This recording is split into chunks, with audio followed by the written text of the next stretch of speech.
Tem um artigo da Marli Frois, e esse artigo ela conta o conto da Bela e a Fera, ou a Ferida Grande Demais, que foi uma adaptação que a Clarice Lispector fez, pegou o mote, né?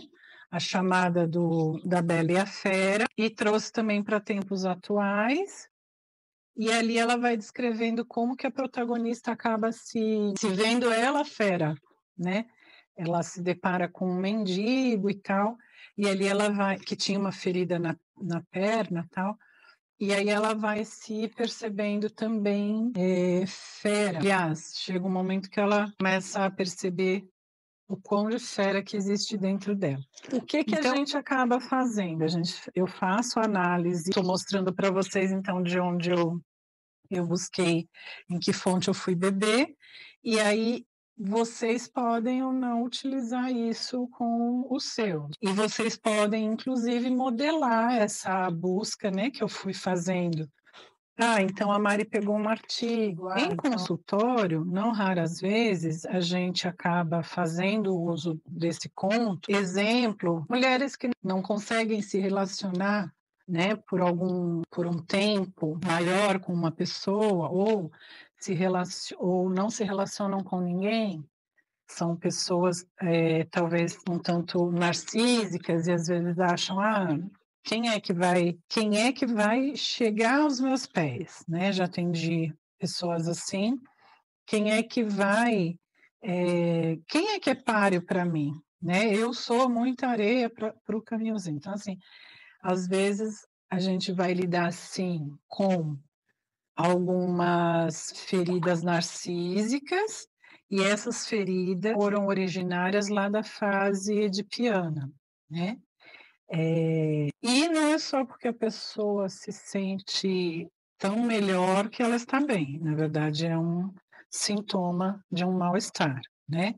Por quê? Porque essa pessoa se diz infeliz, porque essa pessoa se diz imatura do ponto de vista das relações. Inclusive, uma outra coisa são pessoas, por exemplo, que só se relacionam com homens comprometidos ou homens casados. Então, teve lá atrás algum tipo de fixação, né? Fixação nessa fase do complexo de Édipo, e que então essa pessoa vai carregar meio que essas dores, né, pela vida. Com relação ao texto em si, a gente também pode prever aí desejo de memória nesse texto. O que é um desejo de memória?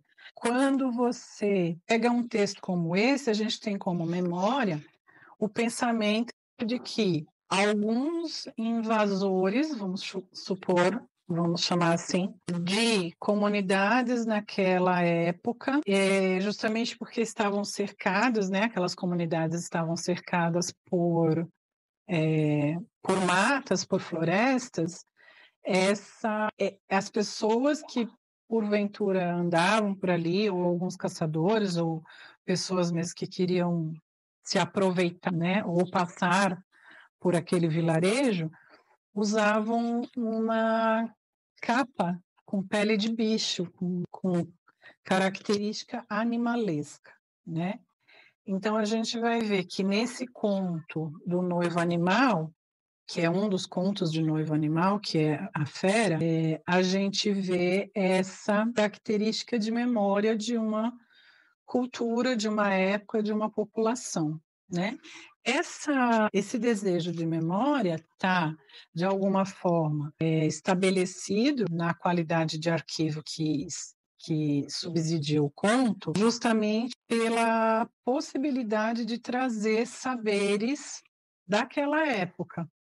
Então, por que eu vou vestir por que o homem vai vestir, então, uma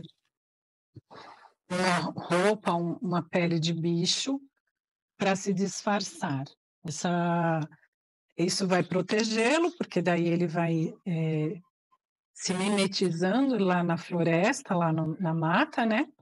e ao mesmo tempo é uma defesa, então, né, para ele, e ao mesmo tempo ele é diferenciado naquela população, daquela comunidade, daquele vilarejo. A gente também pode pensar, por exemplo, quando a gente for pensar Chapeuzinho Vermelho, que é o lobo, né? E que às vezes os caras vestiam mesmo roupa de lobo e tal. E aqueles saberes daquela época vão sendo transmitidos, né? Alguns serão mascarados. Foucault, em 1999, ele vai falar que, inclusive, alguns saberes são desqualificados ou silenciados. Então, se a gente pensar numa produção disneyana, alguns saberes são desqualificados e silenciados, e, portanto, mascarados e ao bel prazer da subjetividade daquele que faz a releitura, né? E quando a gente pensa no texto literário ou no conto, por assim dizer, como uma possibilidade produtiva de fazer intervir saberes locais, que a gente possa resgatar coisas que aquela população sabia, vivia, sofria, pretendia, enfim. Quando a gente pensa nessa possibilidade produtiva, então a gente começa a duvidar de textos mais mascarados, mais desqualificados, não legitimados. A gente começa, então, a pensar que ou se utilizou de uma hegemonia, se utilizou de um status quo, é assim que eu quero que vejam a realidade, né? Ou é uma instância teórica que está pretendendo filtrar aquilo para que os outros não abordem, não cheguem a exemplo. Não vamos nem citar a questão do incesto em pele de asno,